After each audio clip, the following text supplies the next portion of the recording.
Bismillahirrahmanirrahim. Assalamualaikum warahmatullahi wabarakatuh.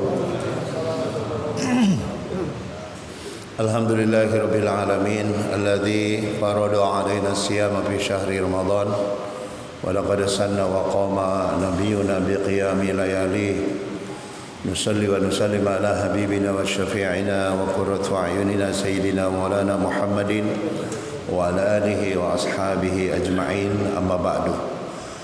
Hadratul Mukarramun, jamaah yang dimuliakan Allah Subhanahu wa taala. Salah satu nama bulan Ramadan adalah Syahrus Sabr, bulan kesabaran, di mana kita dilatih untuk memiliki kesabaran yang sempurna di bulan Ramadan ini. Nabi bersabda ada 3 jenis sabar. Sabar yang pertama, sabar dalam taat kepada Allah. Meskipun kita haus, meskipun lapar, tetap kita istiqomah puasa di siang hari, itu tanda bersabar. Meskipun kita capek malam hari, ya, tapi masih kita qiyam Ramadan, masih taraweh, masih tadarus, ya, masih sholat berjamaah. Ini tanda taat, sabar dalam taat kepada Allah. Yang kedua adalah sabar dalam menjauhi maksiat. Godaan-godaan untuk maksiat pada saat lapar, haus, emosi naik, pingin marah, ya, ingin naik tensi, ya, dan sebagainya, ini muncul kadang-kadang, ya. Godaan-godaan kita untuk berbuat maksiat, ya. Berkata kasar, menggibah, memfitnah, berbohong, berdusta, menggosip, mencaci maki orang, bertengkar dan sebagainya, termasuk dosa mata. Sore-sore yuk biar seger, ya, ngabuburit di lapangan, banyak yang bening-bening. Nah, habis sudah, ya. Bukan siam lagi yang kita kerjakan, tapi saum, ya. Bagaimana kita jaga tangan untuk tidak tergoda mengambil yang bukan haknya. Begitu juga kaki tidak berjalan menuju yang tempat yang diharamkan Allah.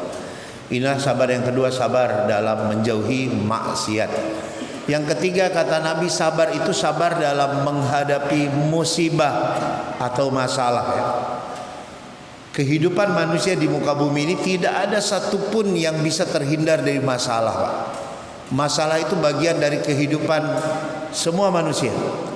Kita semua lahir, pada saat kita dilahirkan menangis, Pak. Pada saat kita dilahirkan menangis. Ujung kehidupan kita tangisan lagi. Mungkin ada orang menangisi kita, ya, orang-orang yang dekat, orang-orang mencintai kita, ya. Di antara kelahiran kematian itu akan banyak air mata tumpah, Pak. Masalah demi masalah, ya. Jadi saat kita lahir, ibu kita sendiri yang melahirkan bersimbah darah, keringat, air mata, Pak. Hampir-hampir meninggal tuh ibu gara-gara melahirkan anaknya, Pak.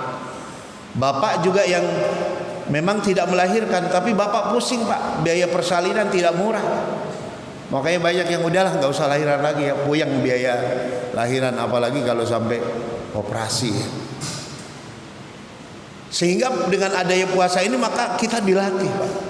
Anak-anak kita dilatih bahwa hidup ini bukan sekedar tentang mengejar kesenangan, Pak. Bukan tentang bersenang-senang doang, enggak. Hidup ini akan mengalami lapar, akan mengalami haus, akan mengalami capek, akan mengalami hal-hal yang tidak kita sukai, tidak kita inginkan. Ini luar biasa latihannya, Pak. Sebab orang anak-anak yang lahir hanya ingin bersenang-senang akan kecewa, Pak. Stres pasti, Pak. Tidak akan tangguh, tidak akan kuat, Pak. Makanya nabi-nabi, orang-orang yang dicintai Allah, kekasih-kekasih Allah, semuanya hidupnya penuh dengan masalah. Nabi Adam diusir, diturunkan dari surga. Nabi Nuh dilawan sendiri oleh kaumnya, anaknya. Nabi Yusuf dibuang ke dalam sumur oleh saudara-saudaranya. Nabi Musa dikejar-kejar oleh Fir'aun. Nabi Ibrahim dibakar Raja Namrud. Nabi Isa dikejar-kejar Romawi Yahudi. Nabi Muhammad, gak usah tanya, Pak, bagaimana penderitaan beliau, Pak. Belum lahir bapaknya meninggal. Baru lahir sudah berpisah dari ibunya 4 tahun. Baru dikembalikan ke ibunya umur 4 tahun. 2 tahun kemudian ibunya meninggal. Diasuh kakeknya 2 tahun, kakeknya meninggal. Nanti nikah dengan Khadijah, punya 6 anak dari Khadijah, 1 anak dari Maryam Al-Qibtiyah, 7 putra-putri Nabi, Pak. 6 meninggal di hadapan beliau. Beliau yang kuburkan sendiri jenazah anak-anaknya, Pak. Bisa dibayangkan bagaimana penderitaan seorang Rasulullah Muhammad. Jadi penderitaan demi penderitaan ini bagian dari hidup, Pak. Gak bisa kita hindari, Pak. Gak bisa, Pak. Maka dengan puasa ini melatih kita, Pak. Melatih kita untuk memiliki kesabaran, ketangguhan. Dan sabar tertinggi itu namanya ridho. Kalau sabar itu masih berat, masih sedih, masih nangis, Pak. Tapi kalau ridho sudah menerima dengan lapang dada. Meskipun ya ada sakit, tapi tidak ada protesnya, tidak ada kesel, tidak ada komplain kepada Allah. Nah, jamaah yang dimuliakan Allah, nanti di surga kata Nabi, baban fil jannah yuqalu lahu rayyan. Ada satu pintu surga yang nanti akan dimasuki hanya oleh orang-orang yang as-shaimun, yang ahli puasa, Pak. Siapa yang ahli puasa itu? Kata ulama, as-sabirun, orang-orang yang penyabar, Pak. Nah, jamaah yang dimuliakan Allah, makanya nanti para nabi masuk surga lewat pintu dakwah, Pak. Para nabi masuk surga lewat pintu dakwah. Kenapa? Hidup mereka 1 kali 24 jam dakwah, ngajak manusia untuk baik, taat kepada Allah. Orang-orang ahli ibadah, orang-orang soleh itu masuk surganya lewat babul ibadah, bab orang-orang tekun ibadahnya. Kalau kita udah nggak masuk di situ, Pak. Ibadahnya standar nggak masuk. Yang betul-betul all out ibadahnya pada Allah, jarang maksiat. Nanti ada yang masuk surga lewat babul karom, bab kedermawanan. Orang-orang dermawannya istimewa, Pak. Yang betul-betul hartanya itu untuk kebaikan orang lain, nggak mikirin untuk kesenangan dirinya sendiri.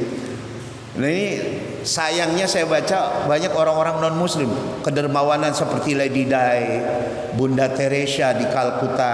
Terakhir kemarin saya baca CEO FTX, Pak. Umur 30 tahun kekayaannya 160 triliun. Parah, Pak.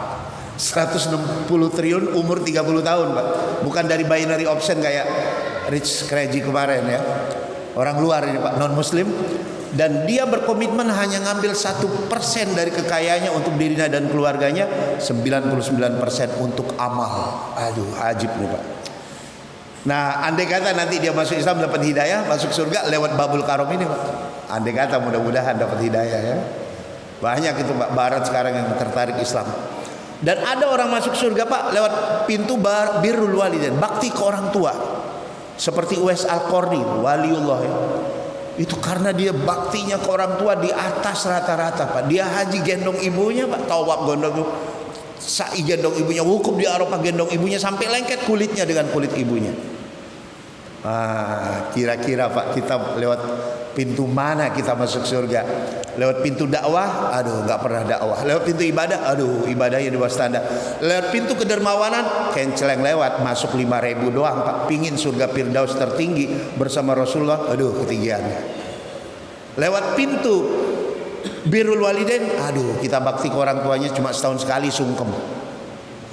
Maka Allah bukakan di bulan Ramadan ini latihan kesabaran. Barangkali dari sinilah nanti latihan kesabaran sempurna, Pak. Sabar dalam taat, sabar meninggalkan maksiat, sabar dalam menghadapi masalah. Barangkali ini salah satu pintu yang diharapkan akan kita masuki. Wallahu a'lam bishawab. Barakallahu fikum. Hadanallahu wa iyyakum ajma'in. Assalamualaikum warahmatullahi wabarakatuh.